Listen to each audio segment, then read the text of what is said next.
नमस्कार। मैं वैद्य सचिन मारुति भोर आपके सामने हमारे आने वाले आयुर्वेद के दृष्टिकोण के जो वर्कशॉप है इसके बारे में जानकारी देने के लिए मैं आपके सामने हूँ। हमने इसके पहले भी इंटीग्रल इंडियन ओपीडिया आयुर्वेदा स्कूल आर्क इनके ज़रिए हमने वर्कशॉप लिए हैं। इस वर्कशॉप के आधार पर हमने पंचकर्म, वात व्याधि, थायरोवेदा, स्त्री वेदा ऐसे वर्कशॉप हमने लिए। उसके लिए आप सभी लोगों ने जो स्फूर्त प्रतिसाद दिया है उसके लिए हम आभारी हैं। बहुत सारे लोगों का ये कहना था कि इंडोक्राइन ग्लैंड और आयुर्वेद के दृष्टिकोण से चिकित्सा कैसे कर सकते हैं। तो इसकी पहली स्टेज के हिसाब से हमने prameha and diabetes with Ayurvedic approach, ये वर्कशॉप 4 दिन का हमने लेने का सोचा है। ये वर्कशॉप 8 अगस्त से शुरू होने वाला है और इस वर्कशॉप के ज़रिए हम लोगों के या वैद्यों के या विद्यार्थियों के मन में प्रमेह और डायबिटीज़ के बीच में जो अंतर है वो समझाने की कोशिश करेंगे। डायबिटीज़ की फिजियोलॉजी जिस आधार पे बताई गई है और प्रमेह की फिजियोलॉजी जिस आधार पे बताई गई है, हम दोनों भी फिजियोलॉजी का कोरिलेशन करने की कोशिश करेंगे। हम ये जानते हैं डायबिटीज़ एक मेटाबॉलिक डिसऑर्डर है। इस मेटाबॉलिक डिसऑर्डर को ठीक करने के लिए जो पद्धति हम पारंपरिक पद्धति से, बहुत जुने पुराने पद्धति से जो हम देखते आए हैं, जैसे कि टाइप 1 डायबिटीज़, टाइप 2 डायबिटीज़, तो उसकी फिजियोलॉजी क्या है, उसमें इंसुलिन डेफिशिएंसी है, या टाइप 2 डायबिटीज़ उसमें इंसुलिन की कमतरता है। फिर उसके ऊपर जो ट्रीटमेंट हम सालों से देखते आ रहे हैं, क्या आयुर्वेद में इसके प्रति कोई चिकित्सा, कोई निदान पद्धति बताई गई है। तो एक आयुर्वेद चिकित्सक होने के नाते या आयुर्वेद के संशोधन पे और अभ्यास करने के हिसाब से हम ये कह सकते हैं कि आयुर्वेद में प्रमेह चिकित्सा, प्रमेह इस व्याधि के बारे में जो बताया गया है, इस व्याधि में बताई गई आयुर्वेदिक शारीरिक क्रियात्मक फंक्शंस या उसके जो कार्य है, या हम कहें कि भाई पैथोफिजियोलॉजी जो आयुर्वेद के दृष्टिकोण से बताई गई है, इसके बारे में हम पूरी तरह जानकारी लेंगे कि उसके हेतु क्या है और वो हेतु आज के ज़माने के हेतु से मेल खाते हैं क्या, और अगर खाते हैं उस आज के ज़माने के हेतु से अगर ये साथ में चलते हैं तो उसकी संप्राप्ति जिस प्रकार से हमें बताई गई है वैसे ही संप्राप्ति मॉडर्न में या मॉडर्न के हिसाब में उन्होंने जो रिसर्च बेस पे जो बातें बताई गई हैं, तो उसमें उसके साथ में कोरिलेट होता है क्या, उसके बारे में हम जानकारी लेंगे। अवस्था है क्या क्या बताई गई है। प्रमेह में जिस प्रकार की पैथोफिजियोलॉजी आयुर्वेद में बताई है, आयुर्वेद में यानी चरकोक्त बताई है, तो हमारी निदान पद्धति कैसी है। आयुर्वेद के निदान पद्धति से क्या हम प्रमेह या डायबिटीज ठीक कर सकते हैं क्या। डायबिटीज रिवर्स हो सकता है क्या। ये एक मेटाबॉलिक डिसऑर्डर्स है जिसमें अग्नि की मान्यता बताई गई है, जिसके आगे पांचभूताग्नि, धात्वाग्नि, इसमें भी मान्यता देखी जाते हैं। तो फिर जो धातु परिणाम उस अग्नि मान्य की वजह से अदर धातुओं में दिखता है, वही धातु परिणाम डायबिटीज में दिखता है क्या, जो मॉडर्न वाले ने बताया है। क्या उन्होंने भी यही बातें बताई है क्या कि इंसुलिन की डेफिशिएंसी की वजह से, या इंसुलिन है लेकिन इंसुलिन रेजिस्टेंस हो चुका है, जिसके कारण ग्लूकोज सेल्स के अंदर नहीं आ रहे हैं, जिसका मेटाबॉलिज्म सही तरीके से नहीं हो रहा है। तो हमें एक बातें समझ के लेनी चाहिए कि उन्होंने जो टाइप 1 और टाइप 2 के बारे में बताया है कि जिसमें टाइप 1 में इंसुलिन तो सिक्रेट ही नहीं हो रहा है बीटा सेल से, और दूसरी जगह पे टाइप 2 में इंसुलिन सिक्रेट तो हो रहा है लेकिन कम मात्रा में हो रहा है, या अत्यधिक मात्रा में ग्लूकोज की उत्पत्ति या ग्लूकोज शरीर के अंदर होने से जो इंसुलिन रेजिस्टेंस होता है उसके कारण क्या बातें होती है, या अत्यधिक मात्रा में ग्लूकोज के कारण क्या चीज़ों की अत्यधिक मात्रा या बढ़ोतरी या वृद्धि इंसुलिन के डेफिशिएंसी के साथ में होती है। यानी कि हम ये देखते हैं कि अगर इंसुलिन शरीर के अंदर है, ब्लड के अंदर है, सेल्स के अंदर है, तो वो ग्लूकोज की मेटाबॉलिज्म करेगा, एटीपी एनर्जी क्रिएट करेगा। लेकिन वो अगर कम मात्रा में है तो वो सेल्स के अंदर जो ग्लूकोज को मेटाबॉलाइज करने वाले जो ट्रांसपोर्टर है वो काम करना छोड़ देते हैं, तो ग्लूकोज ब्लड के अंदर घूमता रहता है। तो ये ग्लूकोज जब ब्लड के अंदर घूमेगा या पूरे शरीर में उसका संचार होगा तो वो हर एक धातु के ऊपर अपना परिणाम दिखाएगा, जिसे धातु परिणाम कहते हैं। उनका नजरिया अलग तरीके से उन्होंने बताया है। उन्होंने शायद रेटिनोपैथी बताया है, न्यूरोपैथी बताया है, डायबिटिक फूड बताया है, कार्डियक अरेस्ट बताया है, या कार्डियक प्रॉब्लम भी बताया, एथेरोस्क्लेरोसिस बताया। ये बहुत सारी चीज़ों के बारे में मॉडल में बताया कि यही चीज़ें आयुर्वेद में भी बताई गई है क्या? हाँ, आयुर्वेद में रस धातु के रस प्रदोषज व्याधि बताए गए हैं, रक्त प्रदोषज है, मेदो प्रदोषज है, मांस प्रदोषज है। हर एक धातु के प्रदोषज व्याधि दुष्टि, हर एक धातु के दुष्टि के व्याधि बताए गए हैं। तो अगर उन्होंने कहा है कि हर एक धातु में उसका परिणाम दिखता है, डायबिटीज में अस्थि धातु को छोड़ के, तो वो उसी वैसा ही परिणाम हमें दिखाई देता है। तो फिर उसकी ट्रीटमेंट किस प्रकार से होगी?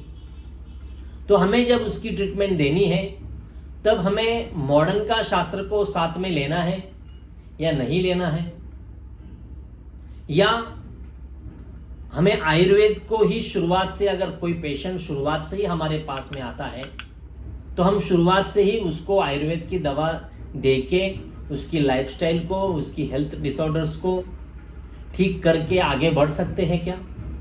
क्योंकि हर एक व्यक्ति की प्रकृति अलग है, हर एक प्रकृति की नाड़ी अलग अलग है, उसका स्वभाव अलग है, उसकी प्रकृति अलग है, तो उस हिसाब से उसकी दवाई में भी बदलाव देखे जाते हैं।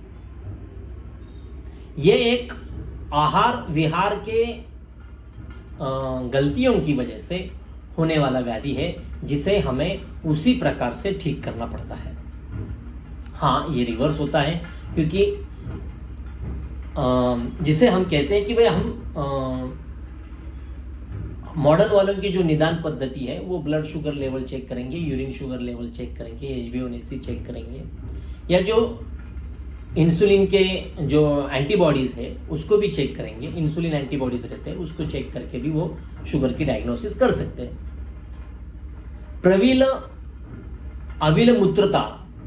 प्रभुता अविल मूत्रता ये कहा गया है कि भाई जिसमें अत्यधिक मात्रा में मूत्र प्रवृत्ति निर्माण होती है, ऐसा कहा गया है प्रमेह में। और यही बात ग्लोमेरुलर फिल्ट्रेशन में भी बताई गई है कि जहां जहां पे जब भी कभी ग्लूकोज मॉलिक्यूल ग्लोमेरुलर जो ग्लोमेरुलर बेसमेंट है उसमें से जब वो फिल्टर होगा तो जहां जहां पे ग्लूकोज मॉलिक्यूल अंदर आएगा वो उसकी ऑस्मोटिक प्रेशर को मेंटेन करने के लिए वो H2O पानी को भी साथ में लेगा। तो जब भी कभी ग्लूकोज आएगा तो वो पानी के साथ आएगा। तो यही मेटाबॉलिज्म सेल्स में भी होता है। जब भी कभी सेल्स के अंदर ग्लूकोज आएगा तो वो उसके साथ में पानी को भी साथ में लेके आएगा to maintain the osmotic pressure. तो ऐसे पानी के साथ में जो ग्लूकोज है, ऐसे पानी के साथ वाले ग्लूकोज को जब हमें मेटाबोलाइज करके, सेल्स को मेटाबोलाइज करके जो फ्रक्टोज में उसका जो रूपांतर करना पड़ता है, उसके लिए कुछ एंजाइम की ज़रूरत पड़ती है। तो वो जो एंजाइम की ज़रूरत पड़ती है, वो एंजाइम हर सेल्स के अंदर रहते हैं क्या? वो एंजाइम हर सेल्स के अंदर रहते हैं क्या? अगर वो एंजाइम अगर उस सेल्स के अंदर नहीं है तो वो सेल्स डेड हो जाएगा।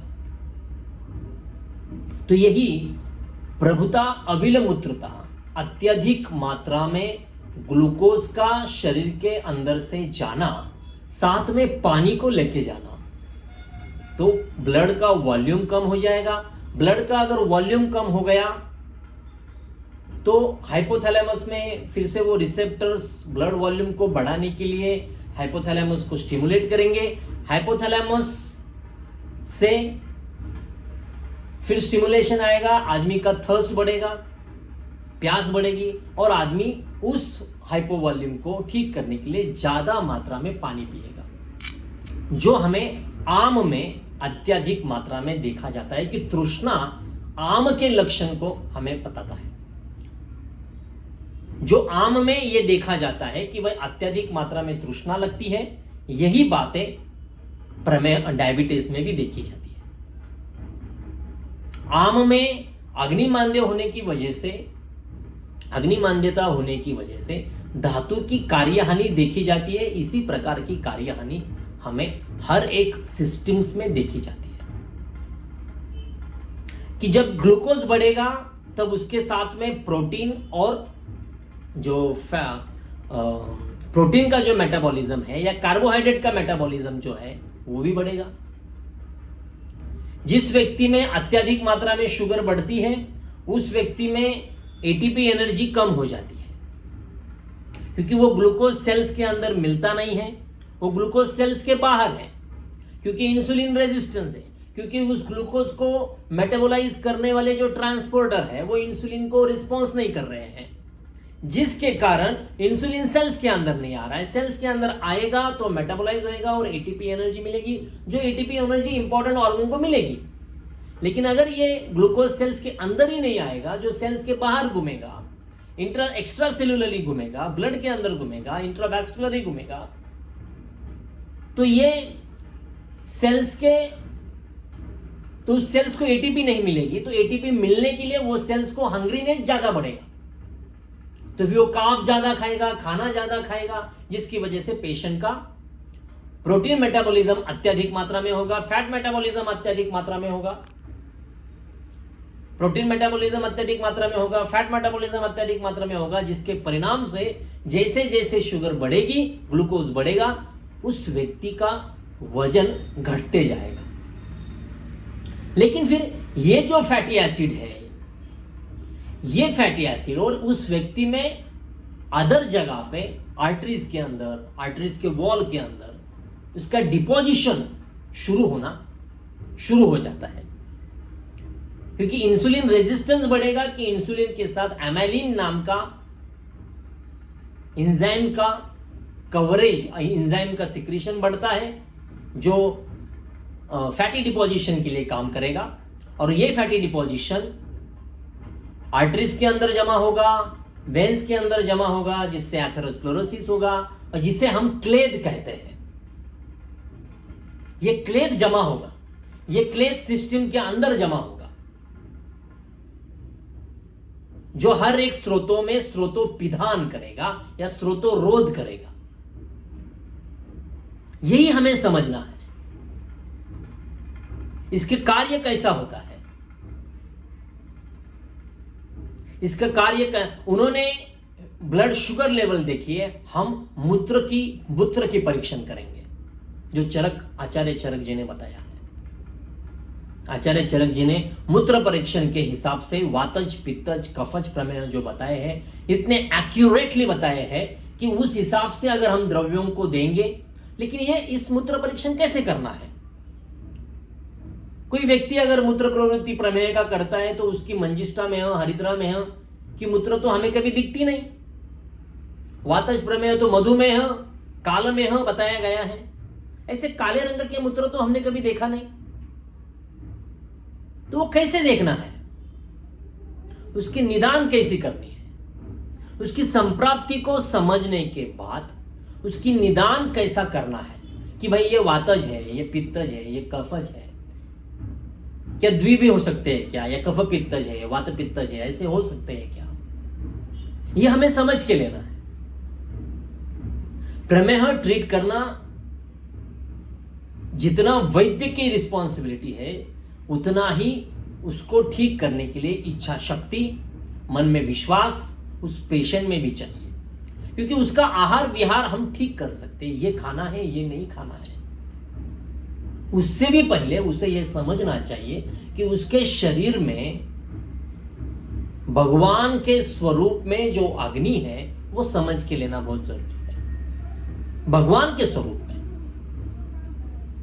देवो भव, जाठर अग्नि देवो भव, कि जाठर अग्नि जैसे भगवान का स्वरूप है, उसको हमें जो भी हम खाना देंगे वो खाना एक बार खाने के बाद दूसरा खाना कब खाना है।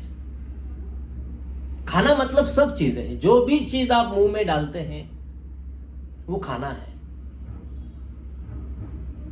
जबान जो हमें दी गई है, जो रसेंद्रिय है, वो रसेंद्रिय हर एक रस को जानने की लालसा में रहता है, उसके प्राप्त करने की लालसा में रहता है।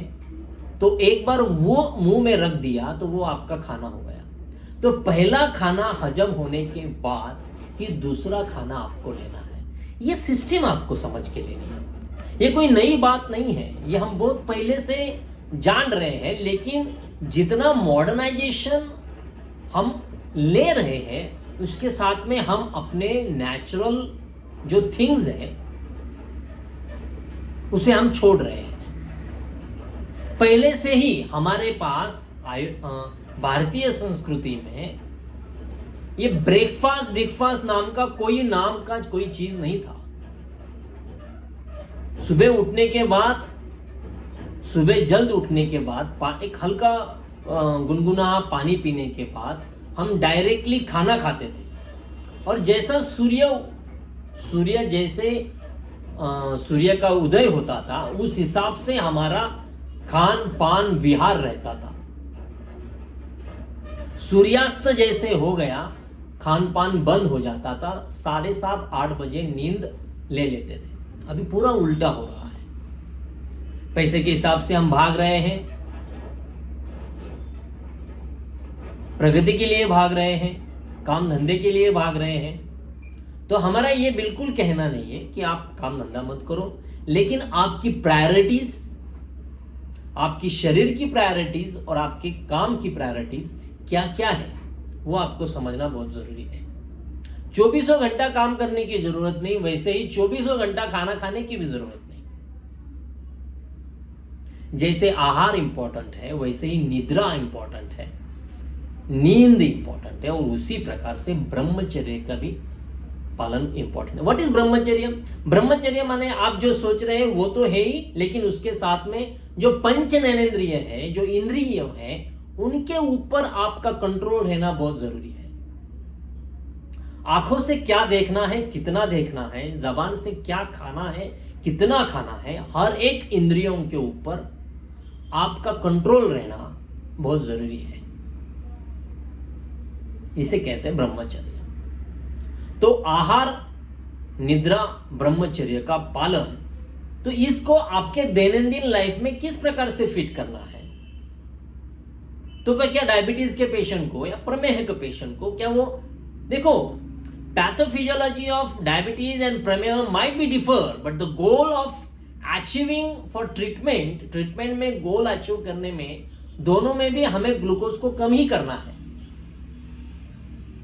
लेकिन यहां पे आपको गोली हर प्रतिदिन लेनी है, लेकिन यहां पे हम आपके सिस्टम को तैयार कर रहे हैं, जो पहले अच्छी थी, लेकिन काम काज की वजह से, आपके व्यवहार की वजह से, आपके दैनंदिन बैठे बैठे करने वाले काम की वजह से 8-8 9-9 घंटा बैठ के काम करना, व्यायाम ना करना, खान पान में बदलाव करना, कभी भी कुछ भी खाना, इस सभी के कारण जो तकलीफें आपके अग्नि को हो रही है उसको समझ के अगर आपने खाना खाया और सपोर्ट में आयुर्वेदिक दवा अगर कुछ दिन तक ली, तो मैं आपको गारंटी से कहता हूं कि आपको बाद में आयुर्वेदिक दवा भी बंद हो जाएगी, सिर्फ और सिर्फ आपको आहार और विहार पे आप रहेंगे। खुद के लिए क्या आपने कभी 1 घंटा खुद के लिए निकाला है? एक्सरसाइज के लिए, काम के लिए, एक्सरसाइज के लिए, व्यायाम के लिए 1 घंटा निकालना, खाना खाते समय शांति से मनपूर्वक खाना खाना, ये आज की चीज़ों में नहीं होता हुआ दिखता है। तो हम आपसे यही बात करने वाले हैं। जो आयुर्वेद तज्ञ हमारे साथ इस वर्कशॉप में ज्वाइन होंगे, ग्रंथों में आचार्य चरक जी ने, वाग्भट जी ने, इन्होंने हमें हेतु बताए हैं, संप्रति बताई है, अवस्था बताई है, ठीक है। उसमें सहज प्रकार है, कूलज है। अब उसकी डायग्नोसिस, आयुर्वेदिक प्रमेह की जो डायग्नोसिस है, हमने ट्राइगोनल डायग्नोस्टिक मेथड के हिसाब से हमने एक मेथड बनाई है, जिससे पूरे ग्रंथ का अभ्यास करने के बाद 2 ही प्रकार से निदान देखा जाता है। और इस 2 प्रकार के निदान में क्या क्या फैक्टर्स हमें देखे जाते हैं हर एक व्याधि में, और तो फिर वो उससे हमें एक डायग्नोसिस करने में फायदा होता है, एक डायग्नोसिस निश्चित करने में फायदा हो जाता है, कि जिससे हमें अवस्था पता चलती है। यह है त्रिकोणात्मक निदान पद्धति। इस त्रिकोणात्मक निदान पद्धति के बाद हम आएंगे निदान पे। किस प्रकार से निदान करेंगे? दशविध परीक्षण है हमारे पास, अष्टविध परीक्षण है हमारे पास, त्रिविध परीक्षण है हमारे पास। तो ये इन सारों चीजों का हम अभ्यास करेंगे इस वर्कशॉप में। पेशेंट आया, गेट से ही आया, उसका एग्जामिनेशन हमारा शुरू हुआ, नाड़ी परीक्षण हुआ, जीवा परीक्षण हुआ, शरीर परीक्षण हुआ, उसको फिर हमारे जो क्वेश्चनर है, जिस क्वेश्चनर से हमें उसके निदान में मालूमात होगी कि इसके कौन से धातु में दृष्टि है, इसके कौन से त्रिदोषों में दृष्टि है, इसके कौन से मल में दृष्टि है, ये इस क्वेश्चनर, एक 10 से 15 क्वेश्चनर है, उससे हमें ये मालूम पड़ जाएगा। यही क्वेश्चनर हर व्याधि को भी आप अपने तरीके से लगा सकते हैं। निदान हो गया। अभी निदान हो जाने के बाद कि वो कफज है, पित्तज है, वातज है, पित्तज है, वात कफज है, जो भी कोई प्रमेह का प्रकार है, तो उसमें हमें संप्राप्ति समझ के लेनी है कि भाई अभी हमें मालूम हो गया है कौन कौन से धातु में दृष्टि हुई है, कौन कौन से दोषों में दृष्टि हुई है, कौन कौन से मलों में दृष्टि हुई है। इसमें एक दोष तो फिक्स है, वो है कफ, वो हर जगह पे है, क्योंकि अविल मूत्रता माने कफ, रसो अपि श्लेष्मवतः कहा गया है।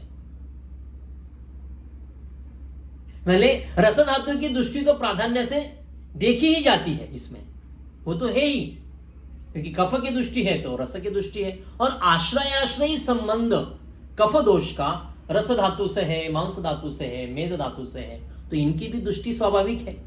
देखो कितना आसानी से आयुर्वेद में ये बताया गया है। यही बातें मॉडर्न में बताई गई है कि भाई फैट मेटाबॉलिज्म में डिस्टर्बेंस आ जाता है,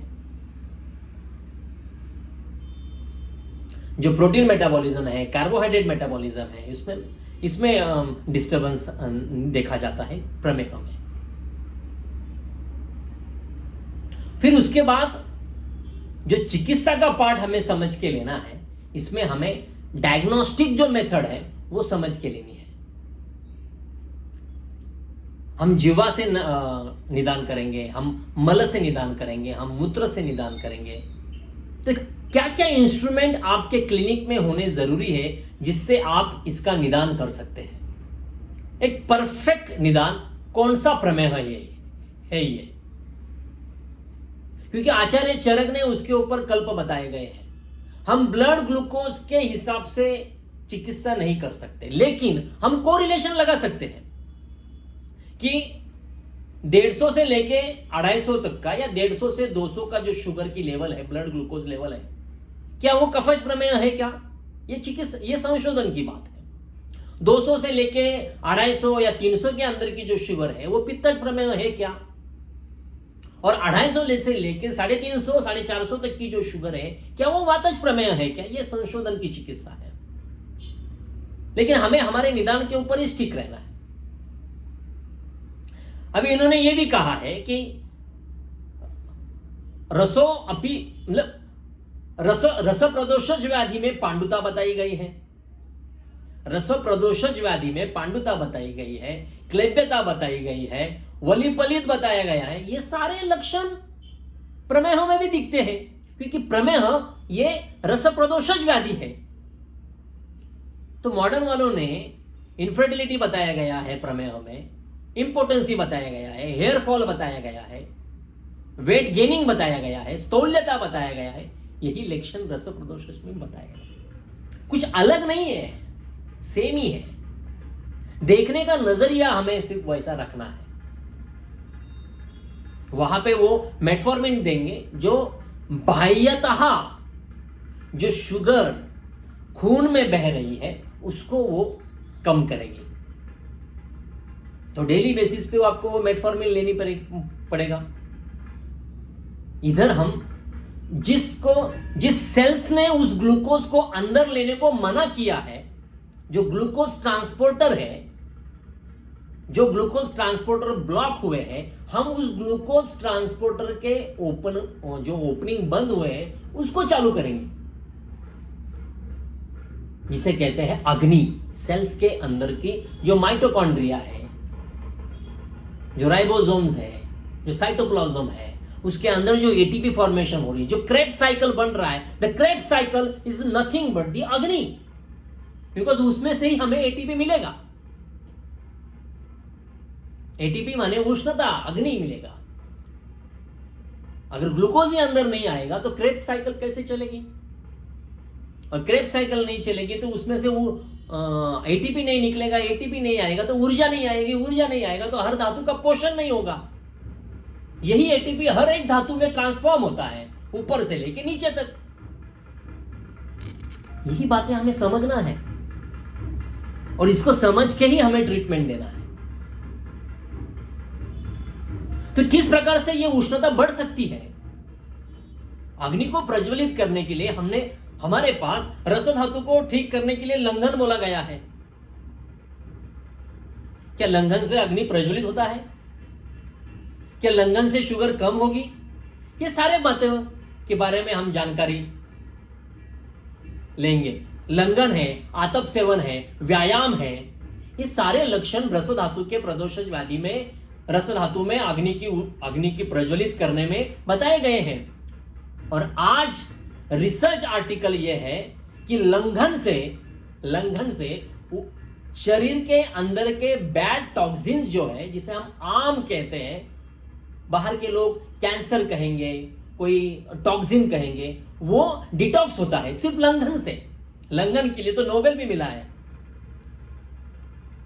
जो पहले ही हमारे शास्त्र में बताया गया है, हमें अग्नि को ट्रीट करना है, किस प्रकार से ट्रीट करना है, कौन सी दवाई देनी है,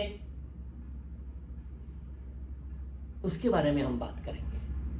मित्रों, ये पूरे सेशंस में हम पूरा इंडोक्राइन ग्लैंड देखने वाले हैं, हम पीसीओडी देखने वाले हैं, हम थायराइड ग्लैंड देखने वाले हैं, हम ओबेसिटी देखने वाले हैं।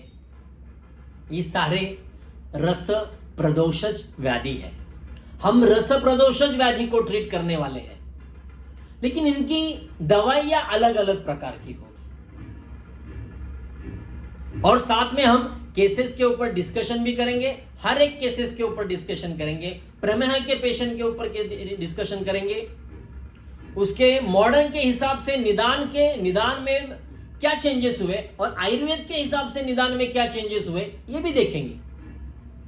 स्वस्थ व्यक्ति की मूत्र प्रवृत्ति कैसे रहती है और प्रमेह व्यक्ति की मूत्र प्रवृत्ति कैसी रहती है, स्वस्थ की नाड़ी कैसे रहती है, प्रमेह की नाड़ी कैसी रहती है, नाड़ी में क्या क्या चेंजेस दिखाई देते हैं, बल, ताल, रिदम, ये सारी चीजों के बारे में बात करेंगे। तो मित्रों 8 अगस्त 2023 से जो ये वर्कशॉप शुरू होने वाला है, इस वर्कशॉप में आप ज्वाइन होजिए।